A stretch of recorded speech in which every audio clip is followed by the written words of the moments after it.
नमस्कार, मैं हूं शताब्दी और आप देख रहे हैं माइंड स्पार्क विद शताब्दी। आज हम भारत और उसके पड़ोसी देशों के उन पवित्र स्थलों की यात्रा करेंगे जहां देवी मां की शक्ति साक्षात विराजमान है। हम जानेंगे 51 शक्तिपीठों के बारे में। वे दिव्य स्थल जहां पौराणिक कथाओं के अनुसार मां सती के शरीर के अंग गिरे थे। ये स्थान सिर्फ मंदिर नहीं बल्कि ऊर्जा के केंद्र हैं, जहां आज भी ब्रह्मांड की आदिशक्ति स्पंदित होती है। हर शक्तिपीठ की अपनी कहानी, महत्व और अनोखी ऊर्जा है जो भक्तों को आकर्षित करती है। इस यात्रा में हम जानेंगे कि कैसे भगवान शिव के तांडव से मां सती के अंग अलग अलग स्थानों पर गिरे और वे स्थान शक्ति के जागृत केंद्र बन गए। तो चलिए मेरे साथ इन पवित्र धामों के रहस्यों को जानने और उनकी दिव्यता को महसूस करने की कोशिश करते हैं। हमारी यात्रा का पहला पड़ाव है असम के गुवाहाटी में स्थित कामाख्या शक्तिपीठ। यहाँ देवी की पारंपरिक मूर्ति नहीं बल्कि एक योनि रूपी पत्थर की पूजा होती है, जिससे निरंतर जल प्रवाहित होता है। पौराणिक कथा के अनुसार यही मां सती का योनि भाग गिरा था, जिससे यह तंत्र साधना का सबसे बड़ा केंद्र बन गया। यहाँ की ऊर्जा इतनी तीव्र है कि साधक और भक्त दूर दूर से खिंचे चले आते हैं। कामाख्या का अंबुबाची मेला देवी के वार्षिक मासिक धर्म का उत्सव है, जिसमें मंदिर के कपाट बंद रहते हैं और ब्रह्मपुत्र का पानी लाल हो जाता है। यह उत्सव नारी शक्ति और सृजन चक्र का सम्मान है। कामाख्या केवल एक तीर्थ स्थल नहीं बल्कि जीवन और सृजन के रहस्य को समझने का द्वार है। अब हम चलते हैं कोलकाता के कालीघाट, जहां मां कालिका का प्रसिद्ध शक्तिपीठ है। मान्यता है कि यहाँ मां सती के दाहिने पैर की उंगलियां गिरी थी। मां काली यहाँ एक शांत और ममतामयी रूप में विराजमान है, जिनकी प्रतिमा में उनकी लंबी जीभ बाहर निकली है। ये मंदिर बंगाली परंपराओं के अनुसार चलता है और यहाँ भक्तों की भीड़ हमेशा लगी रहती है। कहा जाता है कि यहाँ मांगी गई मुरादें खाली नहीं जाती।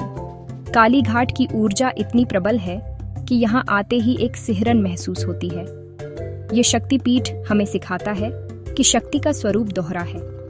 वह संहार भी कर सकती है और सृजन भी।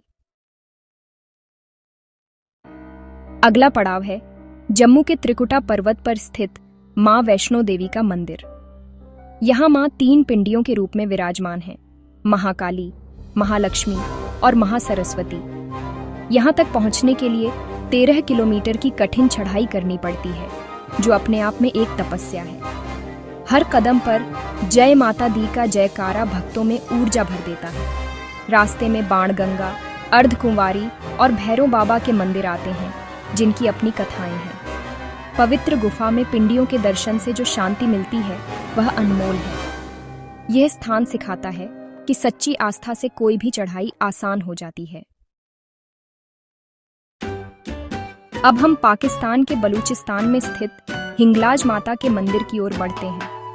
यह गुफा मंदिर हिंगोल नदी के किनारे है, जहां मां सती का ब्रह्मरंध्र गिरा था।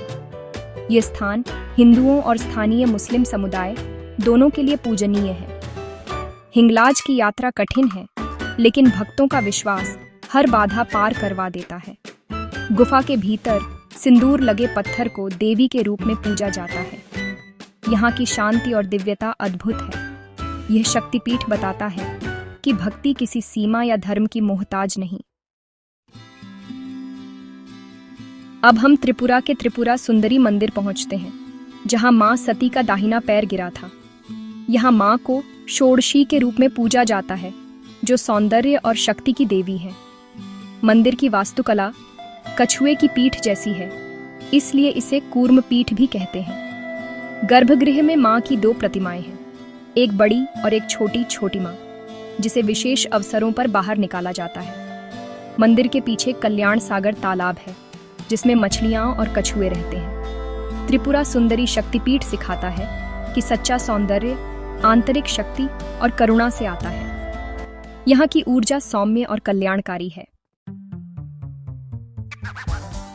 अब हम पश्चिम बंगाल के अट्टहास शक्तिपीठ की ओर चलते हैं, जहां मां सती का निचला होंठ या उनकी हंसी गिरी थी। यहाँ मां पुल्लरा के नाम से जानी जाती है, जो आनंद और सकारात्मक ऊर्जा का प्रतीक है। यह मंदिर सादगी और शांति के लिए प्रसिद्ध है। यहाँ आने वाले भक्त गहरी खुशी और शांति का अनुभव करते हैं। अट्टहास शक्तिपीठ सिखाता है कि जीवन की सबसे बड़ी शक्ति आनंद और सकारात्मकता में है। मां फुल्लरा का धाम हमें हर परिस्थिति में मुस्कुराने की प्रेरणा देता है। अब हम मध्य प्रदेश के महेश्वर पहुंचते हैं, जहां मां सती के कान गिरे थे। यहां मां को देवी विंध्यवासिनी के रूप में पूजा जाता है। महेश्वर का इतिहास रानी अहिल्याबाई होलकर से जुड़ा है, जिन्होंने यहाँ के घाटों और मंदिरों का पुनर्निर्माण करवाया। नर्मदा के शांत प्रवाह और मंदिरों की घंटियों की ध्वनि मन को शांति देती है। यह शक्तिपीठ आत्मनिरीक्षण और आंतरिक आवाज को सुनने की प्रेरणा देता है। महेश्वर सिखाता है कि सच्चा ज्ञान सुनने और समझने से ही मिलता है। अब हम हिमाचल के कांगड़ा जिले के ज्वाला देवी मंदिर पहुंचते हैं, जहां मां सती की जिह्वा गिरी थी। यहां देवी 9 प्राकृतिक ज्वालाओं के रूप में प्रकट होती हैं, जो बिना किसी ईंधन के सदियों से जल रही हैं। ये ज्वालाएं देवी के 9 स्वरूपों का प्रतिनिधित्व करती हैं। सम्राट अकबर ने भी इन ज्वालाओं को बुझाने की कोशिश की थी, लेकिन असफल रहा। ज्वाला जी का मंदिर सिखाता है कि शक्ति निराकार है और किसी भी रूप में प्रकट हो सकती है। यह अग्नि हमारे भीतर की नकारात्मकता को जलाकर शुद्ध करती है। अब हम शारदा पीठ की ओर बढ़ते हैं, जो पाक अधिकृत कश्मीर में नीलम नदी के किनारे स्थित है। यहाँ मां सती का दाहिना हाथ गिरा था और यह स्थान ज्ञान और विद्या की देवी मां सरस्वती को समर्पित है। प्राचीन काल में यह एक विश्व प्रसिद्ध विश्वविद्यालय था, जहां पूरे एशिया से विद्वान आते थे। शारदा लिपि का नाम भी इसी पीठ के नाम पर पड़ा। आज यह पीठ खंडहर में बदल गया है, लेकिन इसका आध्यात्मिक महत्व आज भी उतना ही है। शारदा पीठ हमें अपनी ज्ञान परंपरा को पुनर्जीवित करने की प्रेरणा देता है। तो यह थी हमारी 51 शक्तिपीठों में से कुछ प्रमुख धामों की यात्रा। हर शक्तिपीठ में मां शक्ति एक नए स्वरूप और कहानी के साथ प्रकट होती है।